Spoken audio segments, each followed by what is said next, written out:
नमस्कार विद्यार्थी मित्रांनो, मी चैतन्य स्वागत करतो तुमचं प्रयास एज्युकेशनमध्ये. आय होप की 2026च्या अटेम्प्टसाठी तुम्ही आत्तापासून तयारीला लागले असाल. वेदर इट इज UPSC किंवा MPSC.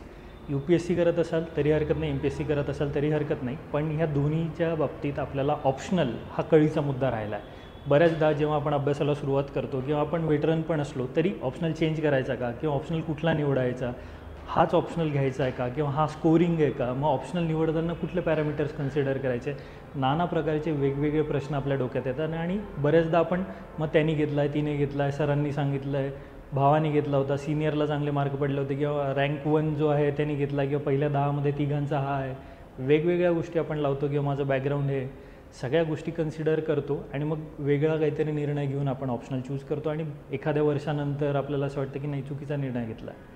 1 वर्ष जातं आणि 1 वर्ष ही खूप मोठी किंमत आहे. सो काही गोष्टींची सुरुवातीलाच आपण एक चर्चा करूयात की कुठला ऑप्शनल घ्यायचा आहे, कसा घ्यायचा आहे. मी काही सजेस्ट करणार नाही, मी फक्त तुम्हाला पॅरामीटर्स सांगणार आहे, किंवा मी फक्त हेच सांगणार आहे की कशाच्या आधारावर तुम्हाला सिलेक्शन करायचं आहे. सिलेक्शन करत असताना कुठल्या गोष्टींची एक तुम्ही चर्चा केली पाहिजे किंवा कुठल्या गोष्टींकडे लक्ष दिलं पाहिजे, यासाठी आजचं सेशन असणार आहे. हे काही आपण जास्त लांबू नये, रादर मी काही कोणाच्या मार्कशीट वगैरे दाखवून खूप असं तुम्हाला कन्फ्यूज करणार नाही. एकदम बेसिक गोष्टींबद्दल आपण चर्चा करू की जे बेसिक तुम्हाला पण माहिती आहे, पण ते आपण रँडम डोक्यात ठेवतो. तर मग ते इथे मी लिहून आणलं आहे थोडंसं, की लिहिल्यानंतर आपल्याला गोष्टी स्पष्ट होतात. हे पण तुम्ही नेहमी लक्षात ठेवा, जेव्हा आपण कन्फ्युजन असेल थोडंसं लिहून काढत चला आणि त्यानंतर गोष्टींची आपल्याला एक स्पष्टता येते. सो आपण आता स्टार्ट करू की ऑप्शनल कधी घ्यायचा, कसा घ्यायचा, कुठला घ्यायचा. बरं, कधी घ्यायचा. सगळ्यात पहिले अभ्यासाला सुरुवात करतो आहे तर मग लगेच घ्यायचा का, थोडंसं बेसिक वाचायला चालू करा. NCERT असेल, स्टेट बोर्ड असेल. NCERT माझ्या मते MPSC आणि UPSC दोन्हीसाठी गरजेचं असणार आहे इथून पुढे. जर तुम्ही आन्सर रायटिंगला उतरत आहात तर NCERT आपल्याला करणं हे म्हणजे फार गरजेचं आहे.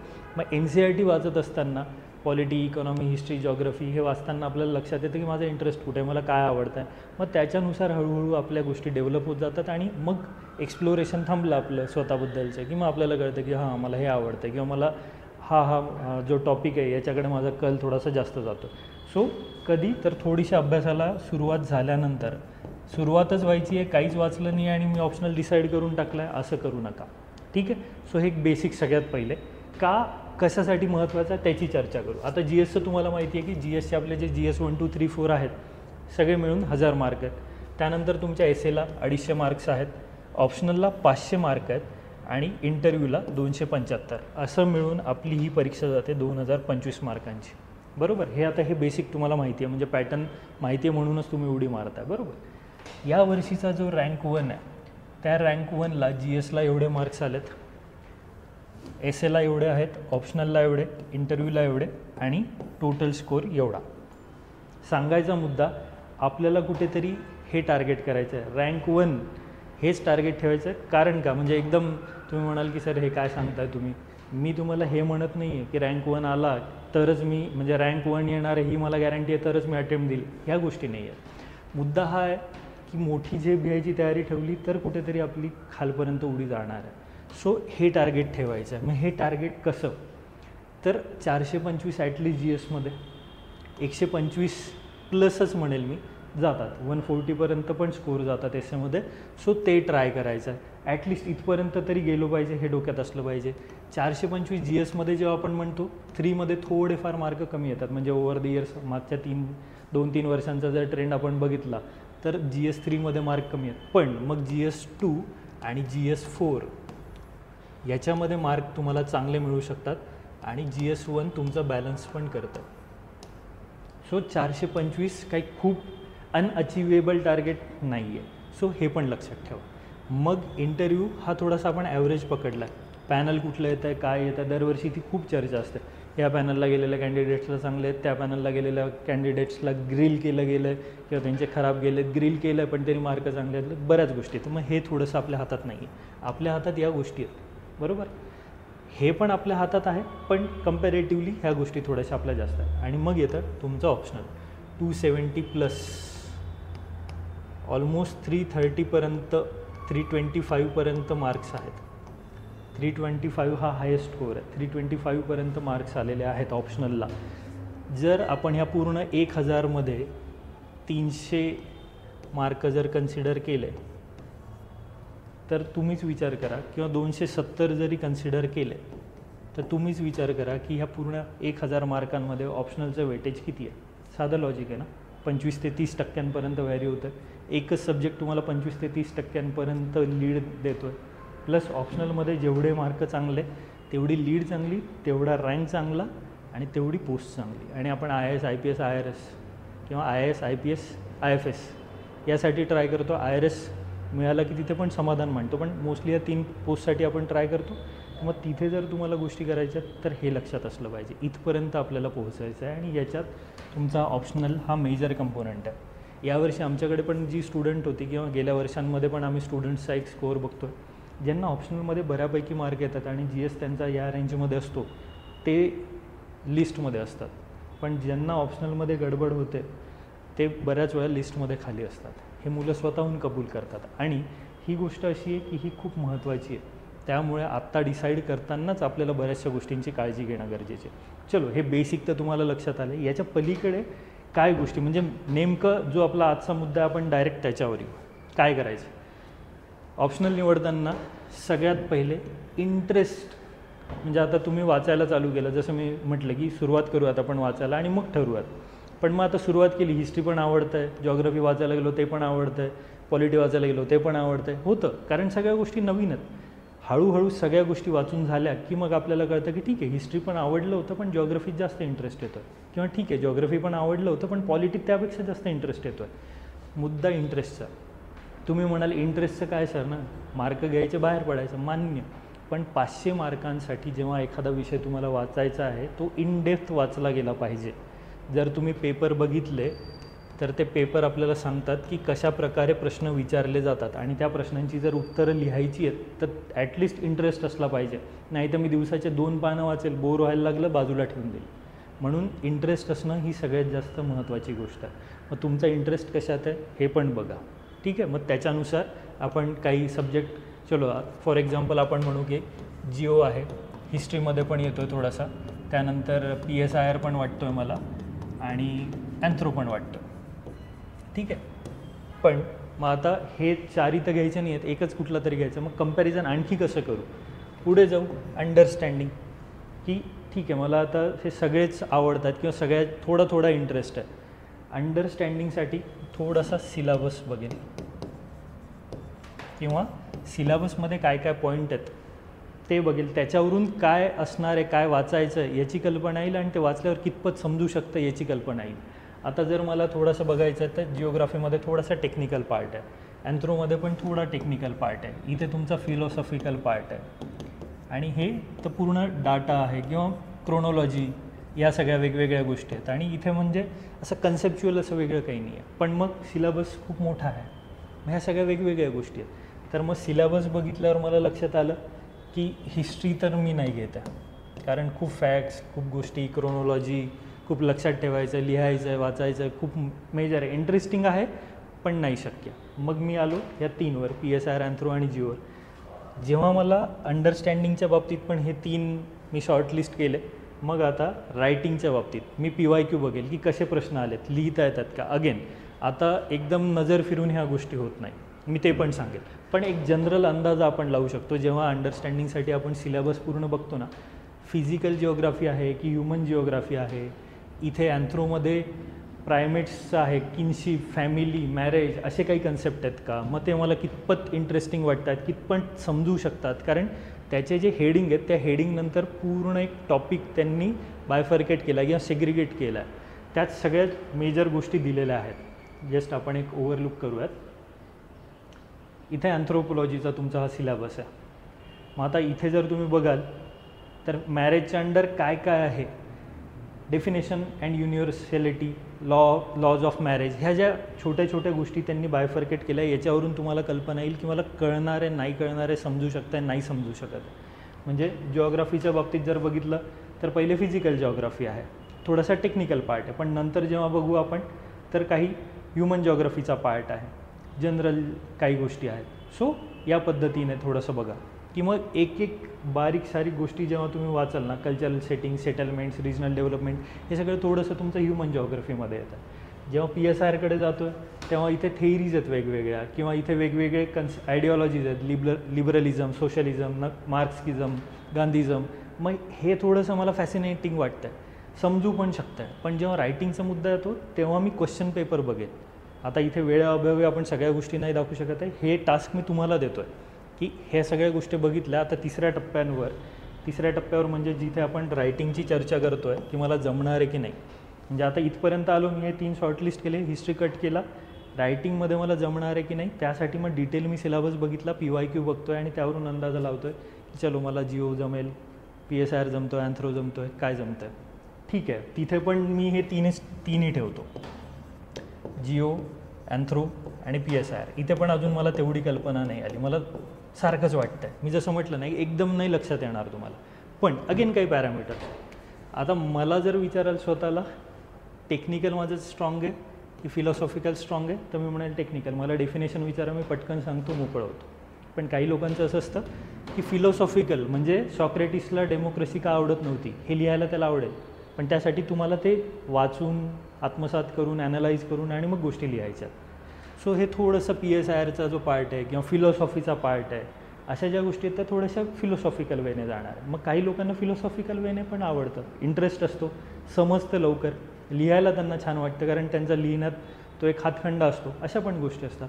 मग तुम्ही टेक्निकलमध्ये बसतात की फिलॉसॉफिकलमध्ये बसतात हे पण बघा, त्यानुसार ह्या सब्जेक्ट्सला जज करा. आता हे पूर्ण सब्जेक्ट म्हणजे पूर्ण जिओग्राफी टेक्निकल आहे का नाही, ह्युमन जिओग्राफीचा पण पार्ट आहे, पूर्ण अँथ्रो तसा आहे का नाही, वेगळा आहे, किंवा पूर्ण PSIR टेक्निकल किंवा पूर्ण PSIR फिलॉसॉफिकल आहे का नाही, थोडंसं वेगळं पण आहे. सो ह्या गोष्टींची कल्पना घ्या. मग इथे थोडंसं पर्सेंटेज 70, 30, 20 जे पण असेल हे याचा थोडासा अंदाज घ्या की हा किती टेक्निकल आहे, किती नाही, मग जमू शकतं आहे का, नाही जमत आहे, किंवा हा किती टेक्निकल आहे, किती फिलॉसॉफिकल आहे. पण याआधी तुम्ही कुठे बसताय, टेक्निकलमध्ये बसताय, फिलॉसॉफिकलमध्ये बसताय. नंतर येतं स्टॅटिक आणि करंट. स्टॅटिक आणि करंट म्हणजे काय की काही ऑप्शनल असतात. आता जिओग्राफी जास्त काही चेंज होणार नाही आहे, स्टॅटिक आहे जो सिलेबस आहे. हां, ह्युमन जिओग्राफीमध्ये काही एक्झाम्पल्स आणि काही गोष्टी असतील पण खूप चेंजेस नाही आहेत. सो मग स्टॅटिक आहे तर बऱ्यापैकी त्यासोबत जाऊ शकतो, खूप चेंजेस नाही आहेत. पण तेच जर PSIR बघाल तर करंट ओरिएंटेड आहे बराचसा, इंटरनॅशनल रिलेशन किंवा पेपर 2 मधला जो तुमचा पार्ट आहे, मग तिथे तुम्हाला गोष्टी लागणार आहेत. मग करंटमध्ये अपडेट राहणं, एक तर सिलेबस मोठा असेल तर मग करंटमध्ये अपडेट राहायचं म्हणजे आणखी एक टास्क वाढलं. पण मग करंट आपल्याला एनी करायचंच आहे ना, GSसाठी पण आपण करंट करतोच आहे. पण कदाचित असं पण असू शकतं की एकच एक गोष्ट वाचायला मला बोर होतं. करंटमध्ये काही गोष्टी नवीन असतील तर मला ते चांगलं वाटतं, दरवेळेस काहीतरी नवीन वाचायला मिळतं. अभ्यास सगळीकडेच करायचा तर मग मी इथे बसतो आहे की इथे बसतो आहे. ठीक आहे. सो हे पण काही पॅरामीटर्स आहेत, यात पण जज करा की टेक्निकल आहे, चलो यार हा जास्त टेक्निकल आहे, नको, राहू देतो. जिओग्राफी, PSIR, अगेन मी हे फॉर एक्झाम्पल सांगतो आहे तुम्हाला. मग मी PSIR किंवा जिओग्राफी याबद्दल चर्चा करेल, मग पुढे जाईल. पण मग आता करंट ओरिएंटेड आहे, स्टॅटिक ओरिएंटेड, मला स्टॅटिक पाहिजे तर मग PSIR पण गेलं, जिओग्राफीकडे थोडंसं जातो, पूर्णच नाही पण आहे बऱ्यापैकी स्टॅटिक.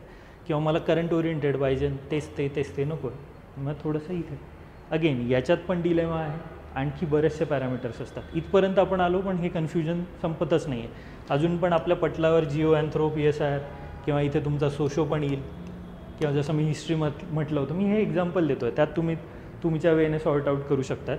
सो ह्या गोष्टी आहेत. मग आता पुढे जाऊन जेव्हा आणखी काही पॅरामीटर्सची मी चर्चा करतो की काय गोष्टी बघायच्यात, की चला सर मी तिथपर्यंत अडकलेलोच आहे, किंवा मला ते पर्सेंटेज जे आहे ना की 70, 30, 20 काय जे असेल ते जमत नाही आहे, मग त्या केसमध्ये मी आणखी 1-2 पॅरामीटर्सची चर्चा करतो. काय तर GSला किती ओव्हरलॅप होतो आहे. म्हणजे जर तुम्ही जिओग्राफी घेतला तर तुमचा GS1 मधला पार्ट कवर होतो आहे, PSIR घेतला तर GS2चा पार्ट जो आहे तो कवर होतो आहे, तिथे बऱ्यापैकी तुमचा पूर्ण GS2 कवर होतो आहे. अँथ्रो जर घेतला तर अँथ्रोमध्ये पण तुमचा GS1 मधला, इथिक्समधल्या काही गोष्टी हे कवर होतं आहे. सोशो घ्याल तर सोशोमध्ये पण तुमचा इंडियन सोसायटीचा जो पार्ट आहे पेपर 1 मधला तो कवर होतो आहे. हिस्ट्री घ्याल तर हिस्ट्रीमध्ये पण पेपर 1 मधला हिस्ट्रीचा पार्ट कवर होतो आहे. सो अशा गोष्टी आहेत. मग आता PSIR हा एक असा आहे की हा थोडासा जास्त पार्ट कवर करतो आहे, हे जे बाकीचे आहेत हे थोडे कमी पार्ट कवर करतात. पण याच्या व्यतिरिक्त पण लोक mathematics, physics, agriculture, medical sciences हे पण घेतात. डिपेंड करतं तुमचा इंटरेस्ट, अंडरस्टँडिंग आणि रायटिंग. मी जसं सगळ्यात सुरुवातीला ते पॅरामीटर्स दाखवले असतील, तिथेच जर तुमचं कन्क्लुजन निघालं असेल काही हरकत नाही की चलो मला इंटरेस्ट आहे, मला कळतं आहे, मी लिहू शकतो आहे, संपलं, इकडे यायची पण गरज नाही. पण अगेन कन्फ्युजन राहतच आहे, तर मग स्टॅटिक आणि करंटमध्ये जाऊ, टेक्निकल आणि फिलॉसॉफिकलमध्ये जाऊ. ते पण केलं सर तरी काही ना काही राहत आहे. मग इकडे येतो, मग बघतो की चलो GS ओव्हरलॅपिंग सगळीकडे थोडं थोडं आहे. वास्टनेस ऑफ सिलेबस बघतो की सिलेबस कोणाचा लहान आहे, कोणाचा मोठा आहे. मग अँथ्रोचा जर बघितला बऱ्यापैकी कमी आहे सिलेबस किंवा लहान आहे ॲज कम्पेअर्ड टू अदर्स, लवकर कमी होणार. PSIR मोठा आहे, हिस्ट्री मोठा आहे, हिस्ट्री बराच मोठा आहे, कवर करायला वेळ लागतो. PSIRमध्ये करंटचा एक कन्सर्न आहे, पण मग इंटरेस्टिंग पण आहे, हिस्ट्री पण इंटरेस्टिंग आहे आणि PSIR पण इंटरेस्टिंग. डिपेंड करतं की मग ते वास्टनेस आहे म्हणून तुम्हाला ते बघायचं आहे. कारण इथे मग थोडंसं टेक्निकल पण आहे, हा जरी लहान असेल तरी टेक्निकल आहेत गोष्टी काही, मग त्याला कदाचित इथे वाचायला जेवढा वेळ लागणार आहे तेवढाच इथे 2 रिव्हिजनला वेळ लागू शकतो. डिपेंड करणार आहेत, व्हेरिएशन्स आहेत. सो हे जे मुद्दे आहेत हे फक्त थोडेसे जज करा की तुम्ही कुठे झुकताय, तुमचा कल कुठे. या सगळ्या गोष्टींमध्ये आपल्याला तेच बघायचं आहे की मला स्वतःला एक्सप्लोअर करायचं आहे की मला वास्टनेस ऑफ सिलेबस चालणार आहे का किंवा आणखी काही वेगळं असणार आहे. प्रिपरेशनला किती वेळ लागणार आहे, काही गोष्टींना कमी वेळ लागतो. मग आता तुमचं बॅकग्राऊंड काय आहे हे पण मॅटर करतं. जर मी MA हिस्ट्री केलं असेल तर माझं हिस्ट्री लवकर कवर होईल. जर माझं BSc ॲग्रिकल्चर झालं तर माझं ॲग्रिकल्चर लवकर कवर होईल. जर मी MSc मॅथमॅटिक्स केलं तर तिथे मला एजच असणार आहे. सो ह्या पण गोष्टी आहेत. सो हे सगळं मिळून आपल्याला करायचं आहे. सो ते पण लक्षात घ्या की प्रिपरेशन टाईममध्ये तुमचा बॅकग्राऊंड पण रोल प्ले करणार आहे. अगेन नसेलही बॅकग्राऊंड काही हरकत नाही. जसं आधीचे काही पॅरामीटर्स किंवा बेसिक आपण गोष्टी बघितल्यात ना, त्यातून पण आपल्याला निष्कर्ष काढता येतो. सो प्रिपरेशन टाईम मोस्टली आपल्याला जून ते डिसेंबर ही आपण सायकल कन्सिडर करतो मेन्ससाठीची. इथे आपल्याला GS आणि ऑप्शनल दोन्ही कवर करायचे असतात. म्हणजे तुमचं रीडिंग, रिव्हिजन, आन्सर रायटिंग आणि काही मॉक टेस्ट.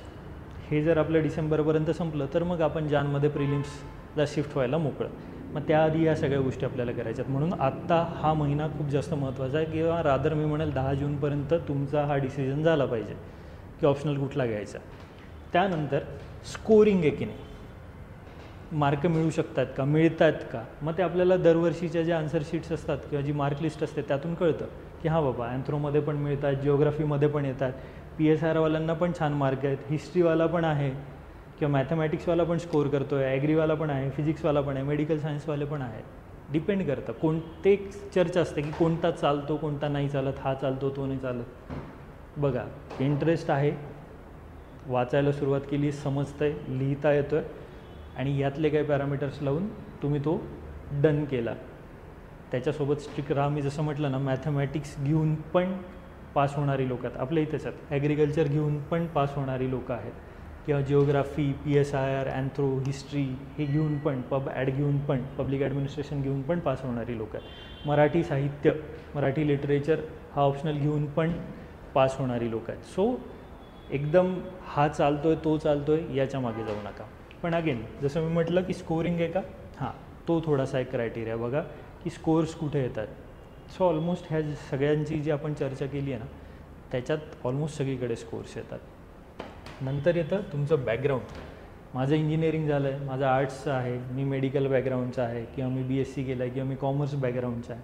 डिपेंड करतं. मग कॉमर्सचं असाल तर तुमचे कॉमर्सचे सब्जेक्ट इथे आहेत, पण ते ऑप्शनलला घेता येतात, नाही घेता आहेत, किंवा घेता येतही असतील तर आपल्याला ते कितपत योग्य वाटत आहेत ते बघा. किंवा माझं BSc ॲग्री झालं तर मला ते सोपं जाणार आहे, मी 4 वर्ष तेच केलं. MSc मॅथमॅटिक्स जर मी केलं तर मी 3-4 वर्ष त्याच गोष्टी बघतो आहे तर मला ते सोपं जातं आहे. मी जिओग्राफीमध्ये किंवा PSIRमध्ये MA पॉलिटिकल सायन्स केलं तर मला ते सोपं जाणार आहे. तर बॅकग्राऊंड पण तुमचा रोल प्ले करतो. मग तुमचं जर ते बॅकग्राऊंड असेल तर ह्या गोष्टी. आणि नंतर येतो महत्त्वाचा मुद्दा, गायडन्स लागणार थोडंसं. एकदम ॲब्रप्टली काहीतरी केमिस्ट्री वगैरे जर घेतला, तुमचं बॅकग्राऊंड नाही आहे आणि तुम्हाला असं कोणी त्या बाबतीत गाईड करणारं पण जवळपास नाही आहे. अगेन प्रत्येक ऑप्शनलसाठी कोणी ना कोणी गाईड करायला मिळून जाणार, मी हे पण सांगतो. पण मग ते गायडन्स जे आहेत ते किती इझिली अवेलेबल आहे हे पण बघितलं गेलं पाहिजे. मग तो पण मुद्दा आहे.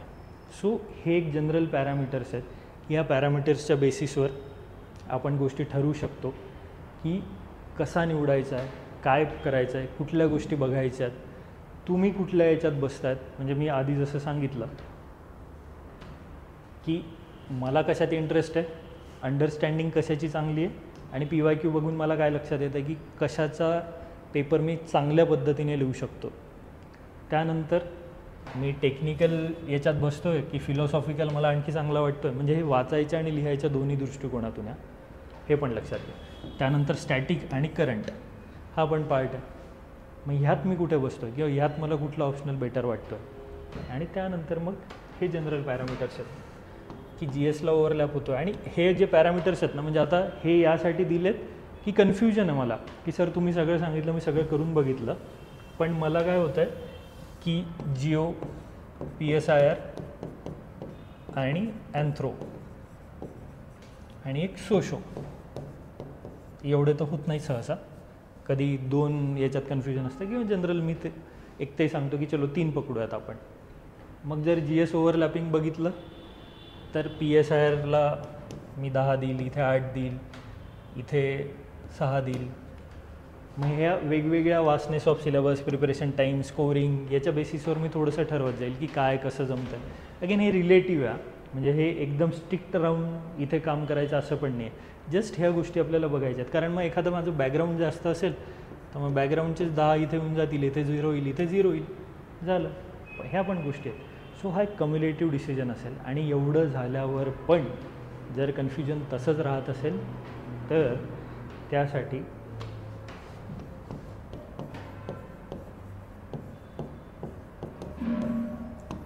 इथे येऊन भेटा, चर्चा करा. जिओग्राफीची फॅकल्टी आहे, अँथ्रोची फॅकल्टी आहे, PSIRची फॅकल्टी आहे, त्यानंतर सोशोची फॅकल्टी आहे, ॲग्रिकल्चरची फॅकल्टी आहे. तुम्हाला ज्या पण अडचणी आहेत, मॅथमॅटिक्स ऑप्शनल घेऊन पास झालेले विद्यार्थी आहेत, त्यानंतर फिजिक्स ऑप्शनल असलेली व्यक्ती आहेत. सो ही सगळी लोकं आहेत, त्यांच्याशी चर्चा करून मग डिसिजन घ्या. जिथेही कुठे तुम्हाला अडचण येते किंवा कन्फ्युजन होतं आहे त्या सगळ्या गोष्टींना सॉल्व करण्यासाठी चर्चा करा. सिनियर्स असतील, मित्र असतील, पण एखादा असा व्यक्ती की ज्यांनी ही सगळी प्रोसेस जवळून बघितली आहे, ज्याला स्वतःला काही मार्क आलेत, म्हणजे जे मी 270+ जे तुम्हाला म्हणत होतो, किंवा ज्यांनी स्वतःहून काही गोष्टी करून बघितल्यात, जो स्वतः काय म्हणतात निखाऱ्यांवर चालला आहे, त्याला कल्पना येते की बाबा इथे पाय टाकायचा, इथे नाही टाकायचं आहे, हे जास्त महत्त्वाचं आहे, हे कमी महत्त्वाचं आहे, यात जास्त मार्क पडतात, यात मार्कच पडत नाही, किंवा हा नको घेऊ, माझं चुकलं, मी या पद्धतीने केलं. आणि शेवटी काय, सगळ्यात शेवटी ऐकावे जनाचे आणि करावे मनाचे. मुद्दा तोच आहे. ह्या सगळे जे पॅरामीटर्स सांगितले त्या पॅरामीटर्सच्या बेसिसवर जर तुम्हाला काही जज करता आलं तर ते जज करा, डिसाईड करा, किंवा इथे येऊन आम्हाला कॉन्टॅक्ट करा. मी खाली डिस्क्रिप्शनमध्ये तुम्हाला टेलिग्रामची, व्हॉट्सअपची, इंस्टाग्रामची, फेसबुकची आणि ऑफिस नंबरची सगळ्यांची एक लिंक देतो. तिथे तुम्ही कॉल, मेसेज, टेक्स्ट जे पण करायचं असेल ते करू शकता. इथे पुण्यात असाल तर ऑफिसला येऊन भेटू शकताय, पुण्यात नसाल तर फोन कॉल करू शकताय, डिरेक्टली फॅकल्टीशी पण बोलू शकतायत. पण 10 जूनच्या आधी ऑप्शनल कुठला घ्यायचा हा प्रश्न मार्गी लावा, कारण तिथनं पुढे तुमच्या अभ्यासाची दिशा ठरणार आहे. जेवढ्या लवकर हा प्रश्न तुम्ही सोडवाल तेवढं लवकर तुम्हाला अभ्यासात गती मिळेल. कारण आपण कंटिन्यू डिलेमामध्ये किंवा कन्फ्युजनमध्ये राहिलो ना, आपण एकाच प्रश्नाच्या भोवती सारखं फिरत राहतो आणि त्यात बराचसा वेळ जातो. आणि मग नंतर जाऊन असं वाटतं की यार गडबड केली काहीतरी. म्हणून हा डिसिजन घेताना स्वतःला जमलं तर बेस्ट, नाही जमलं तर फॅकल्टीची किंवा कोणी गाईड करणार असेल त्यांची मदत घ्या, किंवा मी जसं म्हटलं की प्रयास आहे, प्रयासची मदत घ्या. पण हा मुद्दा आत्ताच सोडवा. ठीक आहे. आय होप जेवढ्या गोष्टी मी तुम्हाला सांगितल्यात त्या पॅरामीटर्सवर तुम्हाला जज करायला थोडंसं सोपं जाईल. जर तसं झालं तर ती खूप चांगली गोष्ट असेल, आणि नाही जरी झालं तरी मी जसं आत्ता सांगितलं की तुम्ही कधीही कॉन्टॅक्ट करू शकता. ठीक आहे. तर मग आज आपण इथेच थांबूया. पुन्हा भेटूयात वेगळ्या प्रश्नासकट वेगळ्या सेशनमध्ये. तोपर्यंत see you, bye bye, thank you.